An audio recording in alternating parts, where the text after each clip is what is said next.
What's up, guys? Ivan here with GetIvan.com, and the question on my mind today is, are paid keyword research tools dead?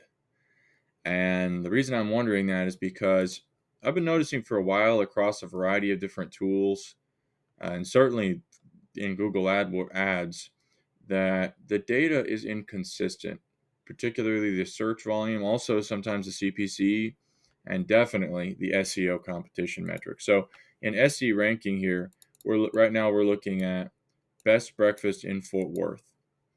And they're saying that that term had 11 difficulty, 160 search volume a month, which surprised me because that's with that difficulty, that's like put a page up and maybe one signal and boom, you're on the first page. Most likely. You could even just do PR and probably rank for that term with that level of difficulty. Pardon me. And then I looked at it in SpyFu. I had to close SpyFu, but SpyFu said 40 searches a month and 97 difficulties. So huge discrepancy. I also looked at it in Keywords Everywhere, and they're saying 1,600 searches a month. So that's 10 times as much as SE ranking. And then they're saying down here the SEO difficulty is 60 out of 100. So that's several times higher than SE ranking. And you can see under the metrics calculation page that they base their data on Moz and Open PageRank. So that's another major tool that they're basing it on. SEMrush says similar volume, 1.3K search volume to keywords everywhere, but then 30% keyword difficulty. So SpyFu says 90, Keywords Everywhere says KE says 60, SEMrush says 30. Let's see what Ahrefs says. 3. 3 keyword difficulty, 450 search volume. Now, you might think, well, you're picking this weird local long tail term, Ivan, so that's not fair. Well, no, it is fair because I've tested quite a number of phrases across tools, and it's fairly consistent in its inconsistency. Okay, like not just Ahrefs, but all these tools. They give wildly different values, and when we look at the results, like it doesn't look low competition.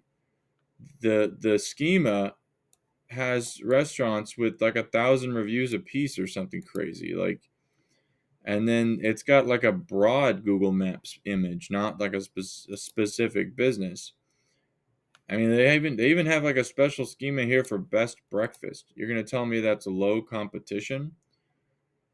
And then you've got big directories, even fortworth.com, the city ranking for the page. So it's a strong SERP, you know. Ahrefs has got it, pretty sure it's got it wrong. SE Ranking's got it wrong. Pretty sure SEMrush has it wrong. Kind of seems like the best data we're getting is a combination of Moz and uh, Dom. What was it? Open Page Rank. Dom Cop's Open Page Rank or whatever, and possibly SpyFu. Hard to tell where they get the search volume from. That's another thing too. The inconsistencies were so great that I decided, you know what? Let's get back to basics. Let's take a look at the page results. And this is old school stuff. They used to, back in the day, folks used to use this in a formula called keyword uh, efficiency that they called the keyword efficiency index, KEI.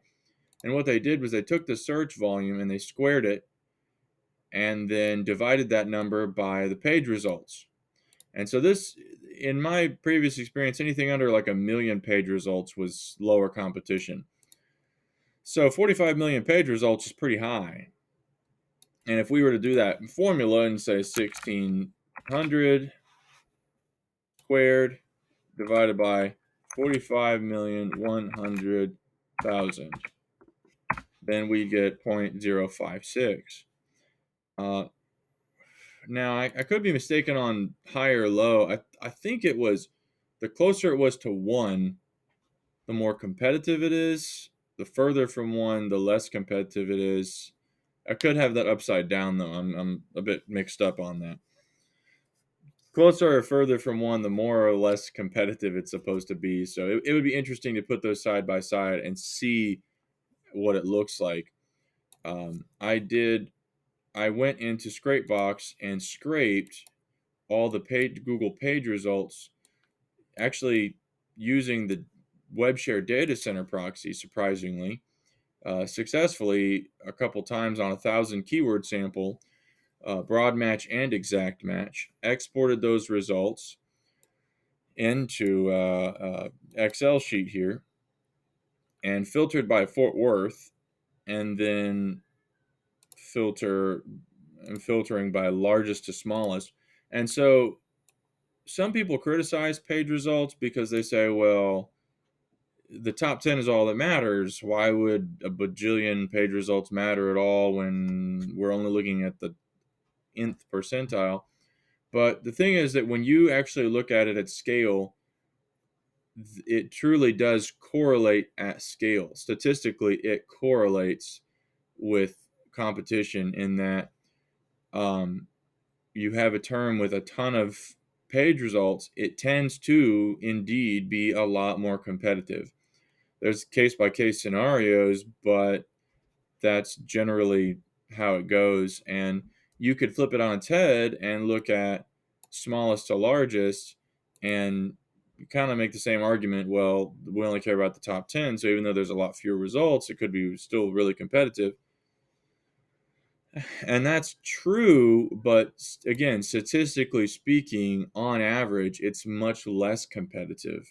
So if you approach it in that way and treat it like a numbers game, you can actually get some viably insightful data just from the page results value. And if we take a look at the high quantity of broad match results, we see things that are competitive, like 24-hour delivery Fort Worth. Let's see, Italian Fort Worth, late night pizza delivery Fort Worth, best fish in Fort Worth. So those kinds of things make sense. Italian restaurants in Fort Worth, Texas. Flip this on its head to smallest to largest, and we see a ton of brand names, a ton of branded restaurants. And so that does kind of make more sense because, folks aren't going to be ranking for those all that frequently. And so if you were to look at the SERPs for most of these things, you're going to see that there's directories and things ranking. So there is competition. Of course, the question is like, it's hard to evaluate. That's the point of that's supposed to be the point of SEO tools. It's hard to evaluate how influential even a competitive site might be unless you're able to look at the link profile, you know, and maybe evaluate the on page. Of course, the problem is that the judgments that they're returning are inconsistent. And so, pardon me, just based on if we were to look at that phrase,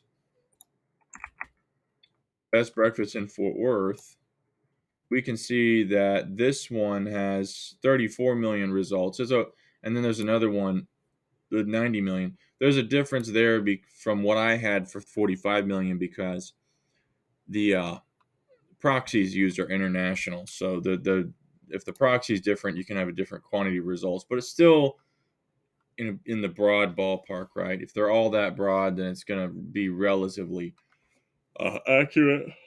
Pardon me. Excuse me. The exact match stuff is curious because even some really competitive stuff doesn't have exact match, very many exact match results.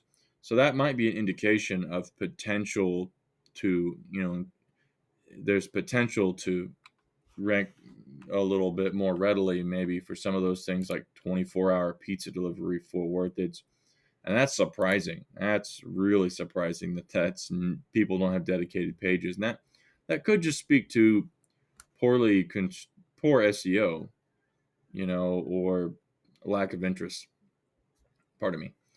So what's the solution? I mean, does everybody need to get Scrapebox and scrape for page results and so on and so forth? But I don't think that's the case because the search quantity is so inconsistent between tools, and CPC reporting can be inconsistent. And certainly the SEO difficulty scores are inconsistent. I think the secret here moving forward is it's time to, it's okay to use the tools to maybe get seeds. Like I love SC ranking for that purpose. I love the way that it displays the data and allows me to pull reports and get seeds of keywords. But the rest of this stuff is unreliable, and really I need to be seeking a tool that's better at supplying seeds. Some people use Scrapebox for that purpose. I'll have to do a case study on that here. In the past, I've used it and found it to be super sloppy, but we'll take a look at that in another video. I think the secret here moving forward is to stop looking at the metrics and to look more at the nature of the keyword. Obviously, a brand name is going to be lower competition, but you also kind of got to know. Like, I know that Del Frisco's is a popular restaurant. I know that Itahana is a popular restaurant. Now, if I was looking at bigger terms like Italian Fort Worth, obviously that's going to be competitive. Sushi Fort Worth, that's going to be competitive. Best birthday cake, that's probably going to be competitive. Donuts. But something like all you can eat sushi, okay, that's a little bit more long tail. And then that's really my argument is look for things that are a little bit more long tail. And I need to look for things that are a little off the beaten path where I can see that they're viable keywords, but that pardon me, they're not so mainstream that I know they're going to be mega competitive. And so in that way, the exact match stuff might even be more insightful because like this term, for example, downtown Fort Worth steak restaurants, that's a very curious way with the downtown edition of structuring it. And lo and behold, nobody has that in their metadata, or there's no exact page with an exact phrase like that. So I think in intent there is a big deal in terms of keyword research and determining which terms to go for. Um, and that's really all I can say about that. Obviously, it would be nice to get some accurate CPC data, so probably just need to go straight to AdWords for that. Um, I think keywords everywhere is one of the better utilities. It gave us one of the more sober yields, but still, I mean, and certainly for seeds, maybe, but you can get more seeds from other places. So, anywho, that's pretty much it. Thanks for watching. Please like, comment, and subscribe. If you have any questions, let me know, or any suggestions for content, please let me know. And I'll see you in the next video. We'll be doing a case study at some point on Scrapebox's ability to collect keyword seeds, and maybe do some examples of picking good terms for SEO purposes. Thanks for watching, guys. Catch you later. Bye-bye.